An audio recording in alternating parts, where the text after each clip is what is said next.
Molecular mass. Colligative property का use करके we can calculate molar mass. We have 4 colligative properties, इनका use करके हम मोलर मास निकाल सकते हैं। लेकिन कुछ केसेस में ऐसा पाया कि जब कोलिगेटिव प्रॉपर्टी का यूज कर रहे हैं तो molar mass was either found to be greater than the actual और found to be lower than actual, यानी या तो जो है उससे ज़्यादा मिला या कम मिला। इसका मतलब वो यहाँ से अबनॉर्मलिटी का जो कॉन्सेप्ट है वो अराइज हुआ कि अबनॉर्मल हुआ क्यों, कैसे हुआ, मोलर मास कम क्यों आया, मोलर मास ज़्यादा क्यों आया। बेसिकली ये चीज़ कहाँ से डेवलप हुई। देखिए आपको तो पता है कि जो कोलिगेटिव प्रॉपर्टी है ना वो किस बात पे डिपेंड करती है।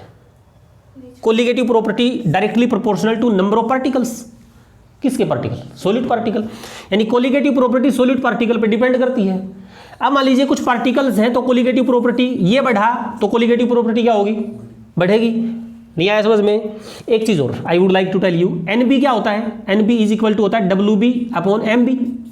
तो आई कैन राइट की कोलिगेटिव प्रॉपर्टी है वो डायरेक्टली प्रोपोर्शनल या इनवर्सली लगा लो मोलर मास। नहीं आया समझ में? दो बातें होगी ना, किसके? मोलिकुलर मास के इनवर्सली और इसके डायरेक्टली। सोडियम क्लोराइड है NaCl। NaCl को जब पानी में डालेंगे तो इट डिसोसिएट इनटू आयंस, अन्य आयन और Cl आयन। यानी पार्टिकल्स बढ़ गए, सॉल्यूशन में डालने से ये डिसोसिएट हुआ, पार्टिकल बढ़े, पार्टिकल बढ़े तो कोलिगेटिव प्रॉपर्टी बढ़ी, और जब कोलिगेटिव प्रॉपर्टी बढ़ी तो मोलर मास क्या हुआ? घट गया। मोलर मास घट गया। इसका मतलब हमारे पास दो केस होते हैं। एक होता है डिसोसिएशन का केस, यानी एक case when the solute is dissolved in the solvent, it either dissociate और एसोसिएट या फिर कुछ भी नहीं होगा। तीन बात हुई ना। अब डिसोसिएशन होता है तो पार्टिकल्स क्या होंगे? इंक्रीज होंगे। अब पार्टिकल्स इंक्रीज होंगे तो कोलिगेटिव प्रॉपर्टी बढ़ेगी क्योंकि डायरेक्टली है। अब कोलिगेटिव प्रॉपर्टी अगर बढ़ गई तो मोलर मास क्या होगा? कम होगा। तो डिसोसिएशन के केस में मोलर मास क्या होगा? डिक्रीज होगा, डिक्रीज हो जाएगा। डिक्रीज मतलब यू कैन से डिक्रीज। और उसके बाद एसोसिएशन। एसोसिएशन का मतलब क्या है? इकट्ठे हो जाना। उस केस में मोलर मास क्या होगा? इंक्रीज होगा। क्यों होगा इंक्रीज? मैं आपको बताता हूं। जैसे मान लीजिए आपने फिनोल लिया, लेट्स टेक फिनोल, उसके अंदर आपने डाला एसिटिक एसिड। क्या डाला? Acetic acid. एसिटिक एसिड को हम ऐसे भी लिख सकते हैं ना, दूसरा मॉलिक्यूल। एसिटिक एसिड का एक मॉलिक्यूल, दूसरा मॉलिक्यूल, जब जो ही डालते हैं फिनोल के अंदर तो इट डाइमराइजेज, हाइड्रोजन बॉन्ड बन जाता है इसमें। और हाइड्रोजन बॉन्ड बनने की वजह से मॉलिक्यूल क्या हो जाते हैं? डाइमराइज हो जाते हैं, मतलब 2 से 1 बन जाता है। तो जब डाइमराइज हो जाता है तो ये एक इकट्ठी यूनिट हो गई, इसको इकट्ठा एक पार्टिकल बोलेंगे। यानी 2 पार्टिकल्स का क्या बन गया? एक पार्टिकल बन गया। You are not getting, I think आ रहा है समझ में? पार्टिकल्स क्या हो गए? कम हो गए। अब पार्टिकल्स कम हुए ड्यूरिंग एसोसिएशन तो क्या हुआ? कोलिगेटिव प्रॉपर्टी कम हुई, क्योंकि भी colligative property depend on particles. Particle ज्यादा, कोलिगेटिव ज्यादा। तो जब पार्टिकल्स कम हो गए तो कोलिगेटिव प्रॉपर्टी कम हुई, और जब कोलिगेटिव प्रॉपर्टी कम हुई तो मोलर मास इंक्रीज हो गया। नहीं आई बात समझ में? इसका मतलब जो एक्चुअल चीज है ना, एक्चुअल कब आएगा? जब when there is no dissociation, no association. जब कोई भी solid particle in the solvent में जाके वो ना डिसोसिएट हो रहा है ना एसोसिएट हो रहा है, तो उस केस में क्या आएगा? हमारे पास नॉर्मल मोलिकुलर मास आ जाएगा। लेकिन अब नॉर्मल कब आएगा? When the solute is added to the solvent, it either dissociate और एसोसिएट। तो उस केस में क्या होगा? मोलिकुलर मास चेंज्ड आएगा, और इस चेंज्ड मोलिकुलर मास को ही क्या बोलते हैं? अबनॉर्मल मोलिकुलर मास बोलते हैं। बोलो समझ में आया कि नहीं आया? उसकी वॉल्यूम में कोई फर्क तो नहीं आएगा ना? किसकी वॉल्यूम में? नहीं, वॉल्यूम में क्या फर्क आएगा? पार्टिकल्स तो नहीं है भाई। सॉल्यूशन पड़ा हुआ है। मान लीजिए मैंने पानी लिया, पानी के अंदर चीनी डिजोल्व कर दी। अब चीनी के मान लीजिए 3 पार्टिकल्स आपस में बाइंड हो जाए तो वॉल्यूम में क्या फर्क पड़ेगा? कंटेंट तो उतना ही है उसके अंदर। ये this is basic concept of abnormal molecular mass. अब इस मॉडिफाइड कोलिगेटिव प्रॉपर्टी क्या बनी फिर? उसके बाद ये ना, ये सब होने के बाद एक साइंटिस्ट आया जिसका नाम था वांट होफ।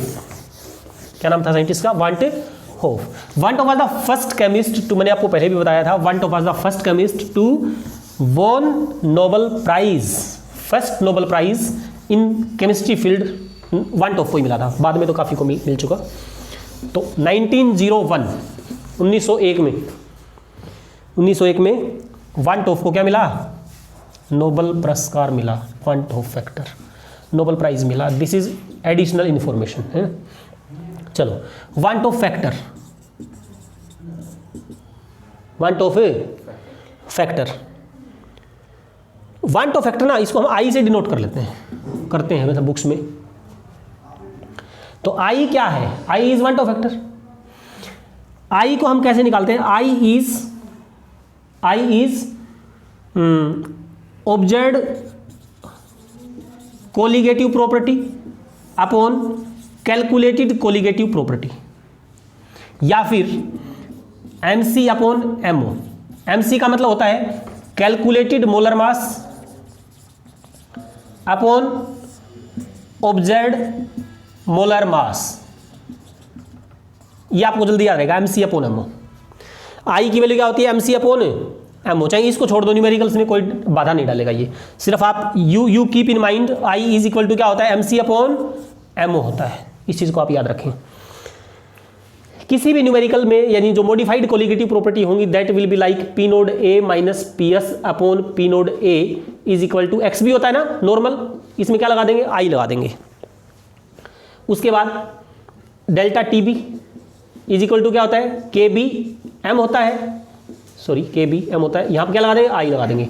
अगला delta TF is equal to क्या होता है, KF M होता है, क्या लगा देंगे, I लगा देंगे। तीसरा क्या होता है, बोलो pi is equal to CRT होता है, क्या लगा देंगे, I लगा देंगे। यानी अगर I की वैल्यू आप पुट कर देंगे तो क्या हो जाएगा, जो मोलर मास आएगा वो नॉर्मल आ जाएगा। कैसे आएगा, देखिए इस चीज को उठाता हूं मैं, delta TB is equal to I KB M, मैंने डाला सोल्यूट, क्या डाला, और वो हो गया डिसोसिएट। अब डिसोसिएट होने से पार्टिकल्स बढ़ गए, और पार्टिकल बढ़ने से कोलिगेटिव प्रॉपर्टी बढ़ गई, और कोलिगेटिव प्रॉपर्टी बढ़ने से मोलर मास कम हो गया। तो मोलर मास कम हुआ, यानी मैं ये कह सकता हूं कोलिगेटिव प्रॉपर्टी बढ़ी। डिसोसिएशन का केस लेके चल रहा हूं मैं, कोलिगेटिव प्रॉपर्टी बढ़ी। व्हाट इज कोलिगेटिव प्रॉपर्टी, इन सभी जो लेफ्ट हैंड साइड में है ना, इन सबको कोलिगेटिव प्रॉपर्टी बोलते हैं। ये इसका मतलब, मैंने कहा कोलिगेटिव प्रॉपर्टी बढ़ गई, इसका मतलब लेफ्ट हैंड वालियों की वैल्यूज बढ़ गई। पाई का मतलब ऑस्मोटिक प्रेशर की वैल्यू बढ़ गई, डिप्रेशन इन फ्रीजिंग पॉइंट की वैल्यू बढ़ गई, एलिवेशन इन बॉइलिंग पॉइंट की वैल्यू बढ़ गई, relative lowering of vapour pressure की वैल्यू बढ़ गई।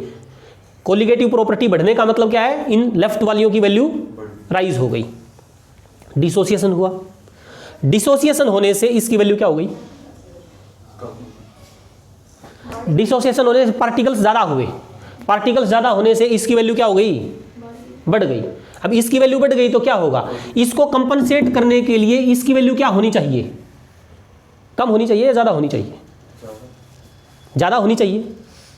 नहीं आया बात, नहीं आई बात समझ में, आ गई, या यूं कर लो ना, मोलर मास कम हुआ, अब मोलर मास कम हुआ तो होना चाहिए था ज़्यादा, तो उस चीज़ को कंपनसेट करने के लिए ही होगा।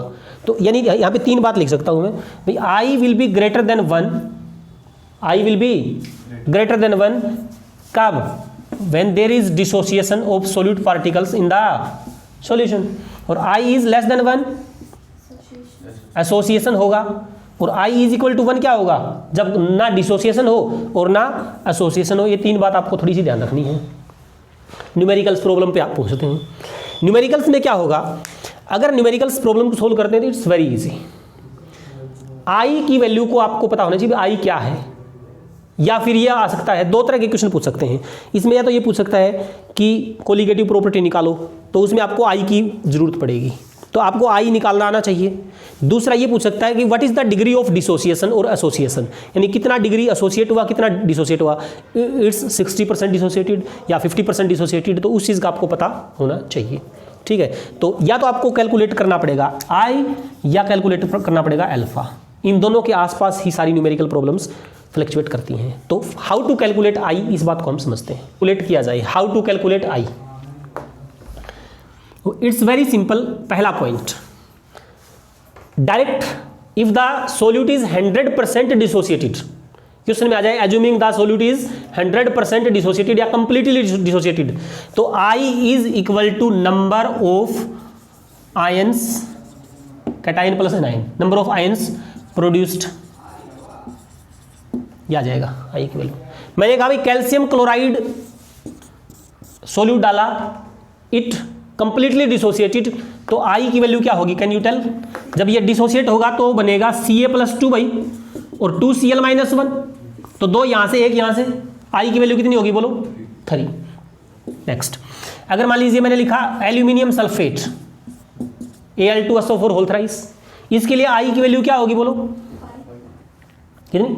100% डिसोसिएट होगा तो कितना, 5, 3 यहां से 2 यहां से, डिसोसिएट होगा तो क्या बनेगा, Al+3 और SO4-2, Al एल्यूमिनियम 2 और ये 3, 2 आयन ये 3 आयन। एक और K4FeCN6, इसके लिए आई की वैल्यू क्या रहेगी, तो यू नो कि ये वाला और ये वाले 2 अलग अलग आयन्स हैं, तो 4 तो पोटेशियम आयन बनेंगे और FeCN6 4 माइनस ये अलग से आयन रहेगा, कॉम्प्लेक्स आयन, ये डिसोसिएट नहीं होता है, तो 4 और 1 5, तो यहाँ भी आई की वैल्यू कितनी रहेगी बोलो, 5। ये बताओ पहला पॉइंट समझ में आया कि नहीं आया? अगर आई की वैल्यू मतलब कोई भी given ionic compound complete dissociate हो जाता है तो आई की वैल्यू होगी number of ions produce, total ions कितने हैं उसके बराबर होगी। सेकंड पॉइंट लिखते हैं।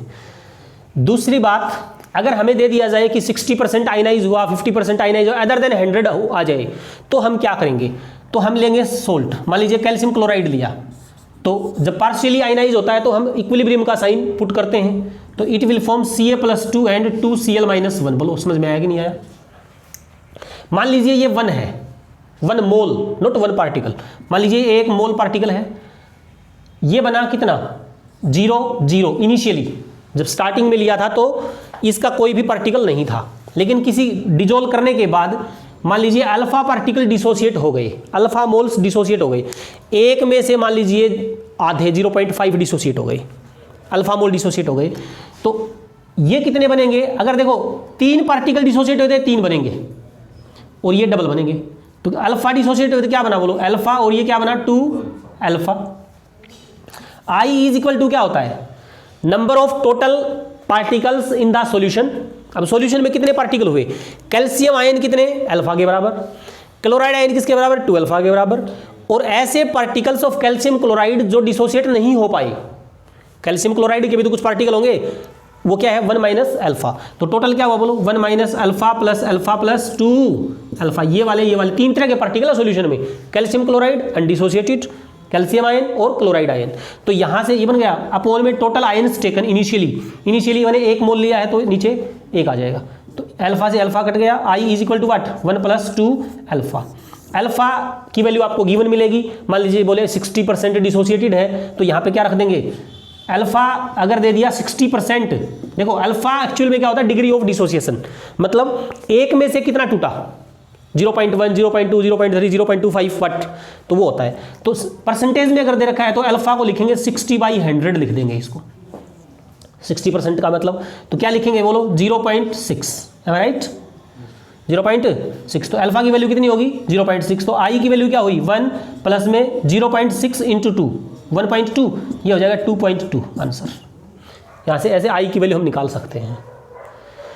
आई के बाद अल्फा कैसे निकालें, अगर आई दे रखा है आपको तो यू कैन कैलकुलेट अल्फा, अगर आई दे रखी है तो यू कैन कैलकुलेट अल्फा, अगर आई नहीं दे रखी हो डायरेक्ट तो हम कोलिगेटिव प्रॉपर्टी का यूज करके वहां से हम आई निकाल सकते हैं, i is equal to MC/MO। के से भी निकाल सकते हैं, तो के क्या होता है, के होता है हमारे पास C⁴/1 - अल्फा, हमारे पास फार्मूला होता है। अगर के की वैल्यू दे रखी है और कंसंट्रेशन दे रखी है तो वी कैन कैलकुलेट अल्फा। यहां अल्फा को भी नेग्लिजिबल अगर मान लिया जाए तो के इज इक्वल टू C⁴², तो अल्फा बराबर क्या होगा, अल्फा² बराबर है K/C, और इसको यहां से करेंगे तो के, ये के की वैल्यू पुट करो, कंसंट्रेशन पुट करो, अल्फा निकल जाएगा, अल्फा निकल जाएगा तो हम क्या निकाल सकते हैं, आई निकाल सकते हैं। क्या है समझ में, तो के से भी हम निकाल सकते हैं। अल्टीमेट हमारा मेन मोटिव क्या है, अल्फा निकालना, या अल्फा है दे रखा है तो आई निकालना। अल्फा दे रखा है आई इजीली निकल जाएगा, लेकिन अगर आई निकालना पड़ जाए हमें तो हम क्या करेंगे? आई के लिए हम क्या करें? अल्फा निकालना, बोलो समझ में आया कि नहीं है? ये 1 टू फैक्टर निकल जाएगा।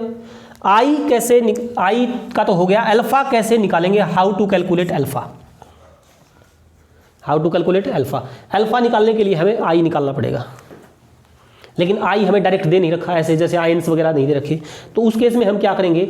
आई के लिए फार्मूला होता है MC/MO, यानी आई निकालने के लिए हमारे पास 3 तरीके।